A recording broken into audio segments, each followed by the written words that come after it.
शरीर की शुद्धि की जाती है। अनेक प्रकार के वस्तुओं के माध्यम से, सुगंधित वस्तुओं के माध्यम से शरीर को भी सुगंधित बनाने का प्रयास करता है संसारी प्राणी। और इसके उपरांत भी शरीर की शुचिता कितने समय के लिए रहती है, इसको देखना है।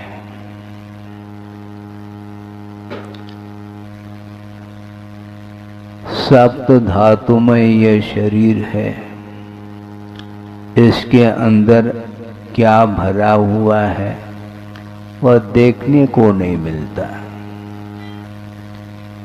बाहर ये जो शरीर दिख रहा है, इसके ऊपर कवर है, किसका है?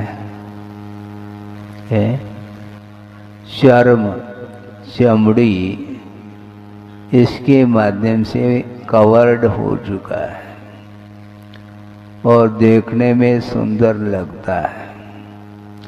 और रूपातीत जो आत्म तत्व है वह इस शरीर के भीतर है। उसको क्या सुगंधी आ रही है? उसको सुगंधी उसको आती है क्या?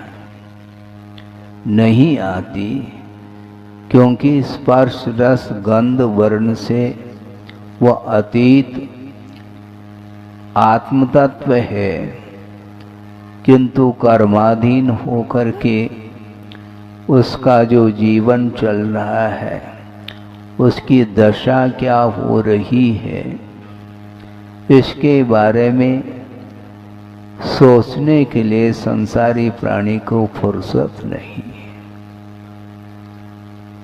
और इस शरीर को स्वच्छ बनाने के लिए रात दिन प्रयास करता है, किंतु उसमें सफलता नहीं मिलती। आप सोचिएगा, सुगंध और दुर्गंध ये किसकी परिणति है? आप बोल पाएंगे?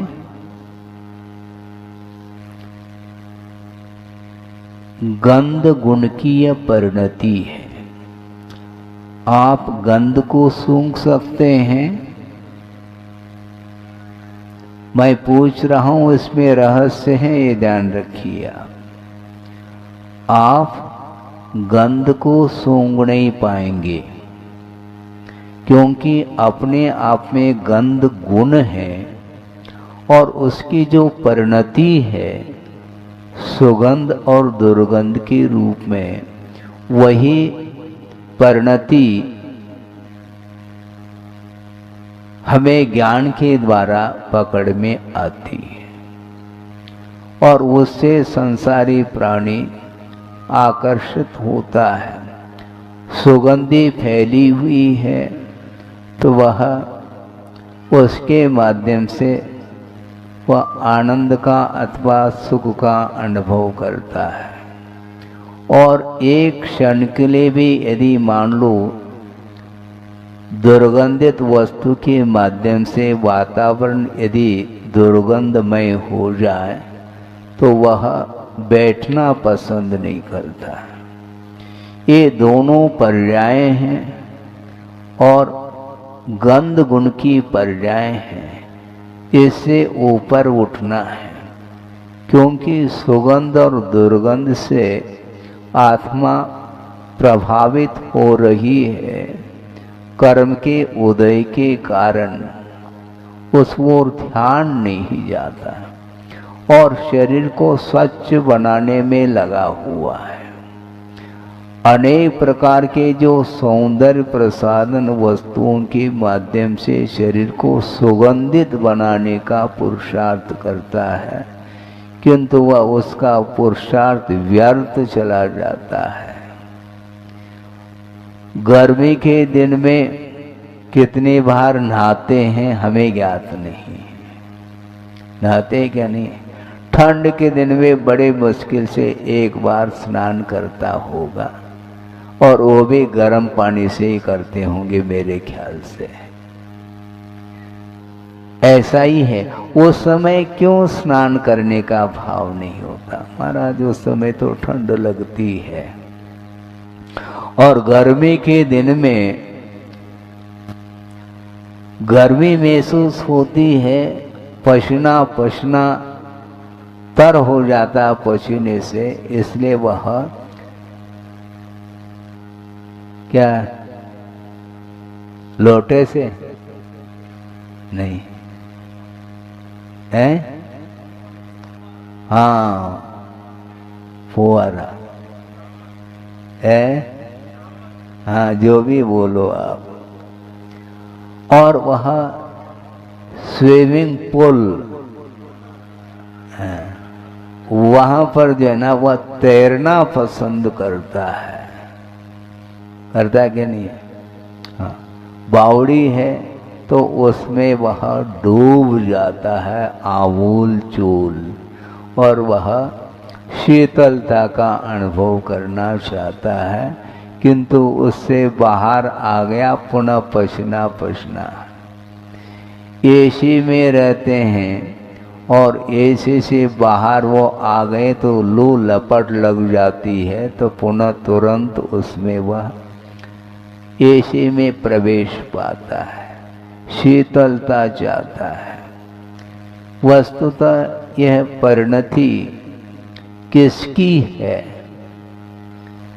ये जो सुख है, आनंद है, ये स्वाश्रित नहीं है, ये स्वाश्रित सुख नहीं है, ये पराश्रित सुख है। क्योंकि इंद्रिय से उत्पन्न होने वाला जो सुख होता है वह स्वाधीन सुख नहीं माना जाता है, वह पराधीन माना जाता है। जैसे आपके ऊपर ये जो चक्र चल रहे हैं ना, चक्र मतलब फैन, पंखा, एक सेकंड के लिए यदि मान लो बिजली गोल हो जाए, फिर देख लो क्या स्थिति बनती है। इसको बोलते हैं पराधीनता। इसी प्रकार कभी साता कभी असाता के उदय से वह संसारी प्राणी शारीरिक अथवा इंद्रियजन्य जो सुख है उसका उपभोग करता है, और वह उसमें आनंद मानता है, उसकी मान्यता है। वस्तुतः यह सुख नहीं किंतु सुखाभास है, ऐसा कहा है। सुखाभास का अर्थ सुख का आभास हो रहा है, वस्तुतः सुख नहीं है। तो मैं ये कह रहा था कि ये सप्त धातुमय शरीर है, इसको समुद्र के जल से भी इसको क्या करना है, शुचि बनाने का प्रयास कर लो, स्वच्छ बनाने का पुरुषार्थ कर लो, तो भी वह स्वच्छ नहीं होने वाला है। इसलिए श्रमण लोग स्नान नहीं करते। इसके पीछे यह रहस्य है कि जलकायिक जीवों की विराधना से वो बचना चाहते हैं, क्योंकि जलकायिक जीवों की विराधना हुए बिना स्नान होता नहीं। बाल्टी बाल्टी से संसारी प्राणी नहा लेता है, किंतु जलकायिक जीवों की जो विराधना हो रही उस ओर ध्यान नहीं जाता। और आज हमारी भूमिका है, भूमिका रख लो कि न, वस्तुतः यथार्थतः क्या स्वरूप है धर्म का, उसको भी हमें समझना है। एक दिन तो कम से कम समझने दो, आपको जो करना है वो करें, किंतु कम से कम एक दिन के लिए तो उस धर्म आया है और उसका यथार्थ स्वरूप समझने का हम पुरुषार्थ करते हैं। हाँ, तो ऐसी स्थिति में सोचो जलकायिक जीवों की ओर दृष्टि नहीं जा रही है। हमने पहले सुना था, आपने भी सुना होगा कि एक जल की बूंद में कितने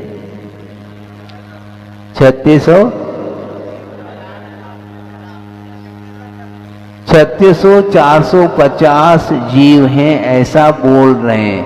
लेकिन ये ध्यान रखें, ये त्रसजीवों की संख्या है,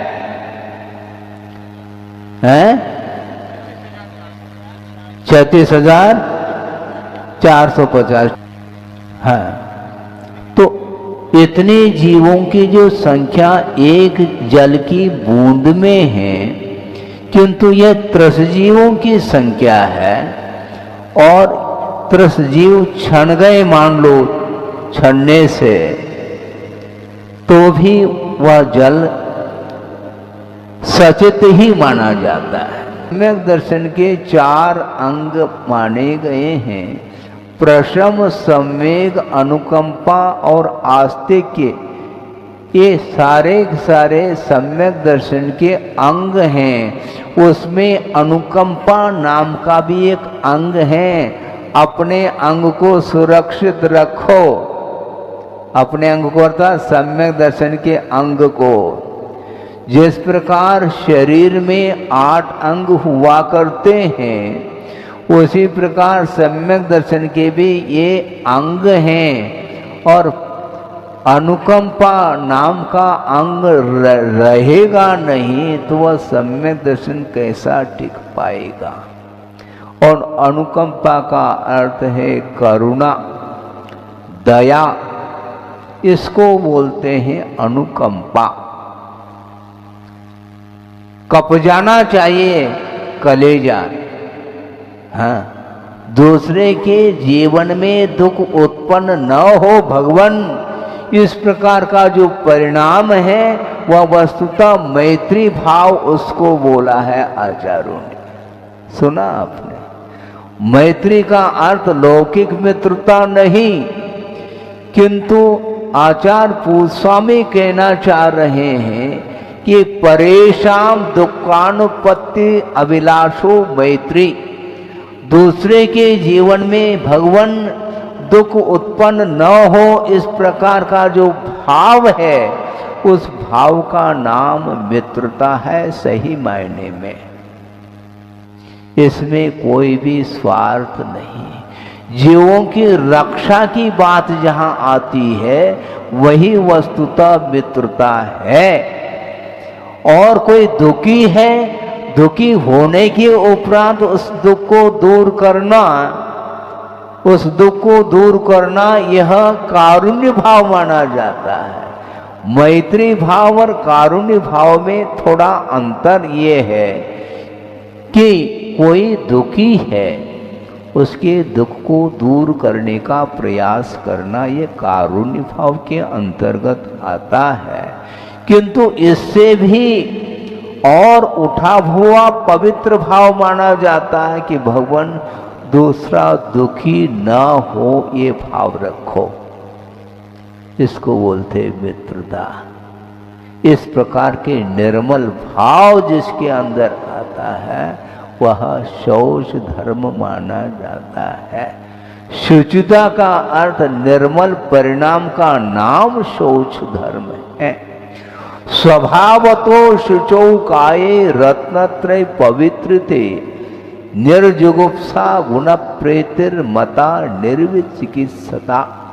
इस प्रकार आचार्य समंतभद्र स्वामी ने रत्नकंड श्रावकाचार्य के अंदर इस श्लोक को रखा है। निर्विचिकित्सा ये अंग है सम्यक दर्शन का। जुगुप्सा नहीं होनी चाहिए। जुगुप्सा का अर्थ क्या? घृणा। लेकिन बहुत गहरा अर्थ है, इसको समझना है हमें।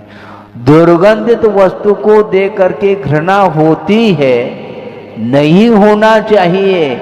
मान लो घृणा नहीं हो रही है तो वह निर्विचिकित्सा है, मैं मानता हूँ, किंतु निर्विचिकित्सा अंग का इतना ही स्वरूप नहीं है।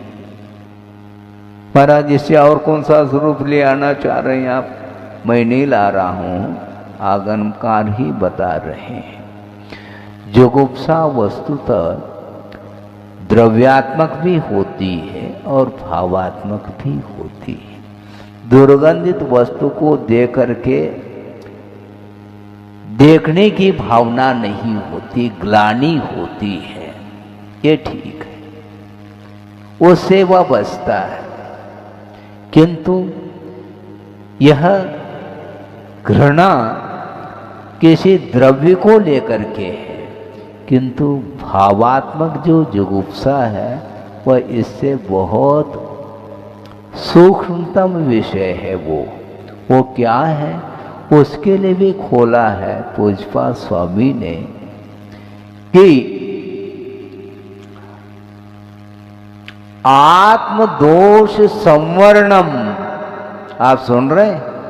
हाँ, आत्मदोष संवरणम परदोष आविष्करणम सा जुगुप्सा। अपने दोषों को तो वह आवरणित करता है, ढाक लेता है, और दूसरे के दोषों को वह प्रकट करने का भाव रखता है। इसको बोलते हैं जुगुप्सा। सोचो, विचार करो, दूसरे के दोषों को ढाकना यह उपवन अंग के अंतर्गत आता है, और दूसरे के दोषों को प्रकट करने का जो भाव है यह जुगुप्सा मानी जाती है। इसके माध्यम से निर्विचिकित्सा अंग नहीं पल पाएगा। इसलिए भावों में शुचिता जो आती है वह इस ढंग से आती है। भगवान अपने भीतर तो दोष ही दोष भरे हैं, उन दोषों का परिमार्जन कब होगा, उसके लिए कौन से साधन होंगे, बार बार वह सोचता है साधक, और वह अपने दोषों को ही परिमार्जित करने के लिए कटिबद्ध होता है। एक क्षण के लिए भी उसकी दृष्टि में दूसरे के दोष नहीं आते। दूसरों के दोषों की ओर दृष्टि यदि जाती है, निश्चित रूप से वह दूसरे के प्रति घृणा का भाव रख रहा है, दूसरे के दोषों को उजागर कर रहा है। ये ठीक नहीं माना जाता। अपने दोषों को समाप्त करो। अपने दोषों को परिमार्जित करने के लिए दिन आया है। शौच धर्म बोलते हैं, शुचिता का नाम है। यह सप्त धातु में जो शरीर है दुर्गंधित है, और सप्त धातु से ही इसका निर्माण हुआ है, किंतु यह शरीर पवित्रता का अनुभव कर सकता है कब? रत्नत्रय पवित्रते कहा। रत्नत्रय को जिस समय अंगीकार कर लेता है, उसी समय से इस शरीर की भी पूजा होती है। तो इस प्रकार आज आपके सामने ये शौच धर्म के विषय में आगम के आधार से थोड़ा सा विषय दिया है। बहुत और विषय है, किंतु वहाँ तक पहुँचने की हमें कोई आवश्यकता नहीं है। अपनी भूमिका के अनुरूप यदि विषय वासना से ऊपर उठ करके परिणामों को उज्जवल बनाने के लिए हम पुरुषार्थ करते हैं, निश्चित रूप से शौच धर्म को मनाने की सार्थकता सिद्ध होती है। क्योंकि सार्थकता उसी को बोलते हैं प्रयोग में लाना चाहिए। 12 भावना का चिंतन बार बार करने की आवश्यकता नहीं, क्योंकि तीर्थंकर एक ही बार 12 भावना का चिंतन करते हैं और निकल जाते हैं, और अपन बार बार 12 भावना बोलते हैं और उसी हवेली में पहुंच जाते हैं। इसलिए 12 भावना की जो सार्थकता है वो प्रयोग में है, ऐसा गुरुदेव का बार बार कहना है। आप प्रयोग करिएगा, अपनी शक्ति के अनुरूप प्रयोग करो, कोई बाधा नहीं, किंतु प्रयोग के बिना मोक्ष मार्ग बनता नहीं है। प्रयोग का नाम ही मोक्ष मार्ग है, मात्र आस्था का नाम मोक्ष मार्ग नहीं। किंतु वो मोक्ष मार्ग का एक अंग हो सकता, उसको भी धर्म के रूप में ही स्वीकार किया है आचार्यों ने। सम्यक दर्शन भी अकेला भी रहे तब भी वह धर्म संज्ञा को प्राप्त है, क्योंकि वह मोक्ष मार्ग तक पहुंचाने में वही मोक्ष मार्ग की प्रथम सीढ़ी कहा है। इसलिए जो आस्था आपके अंदर बनी है वीतरा धर्म के प्रति, उसको बरकरार बनाए रखिए आस्था के माध्यम से, और अपने जीवन को सार्थक बनाने का प्रयास करेंगे तो निश्चित रूप से सफलता, जो मानव जीवन की सफलता सिद्ध हो सकती है। और एक दिन हमें विषयातीत आनंद का अनुभव करने का अवसर प्राप्त होगा। अहिंसा परमो धर्म की जय।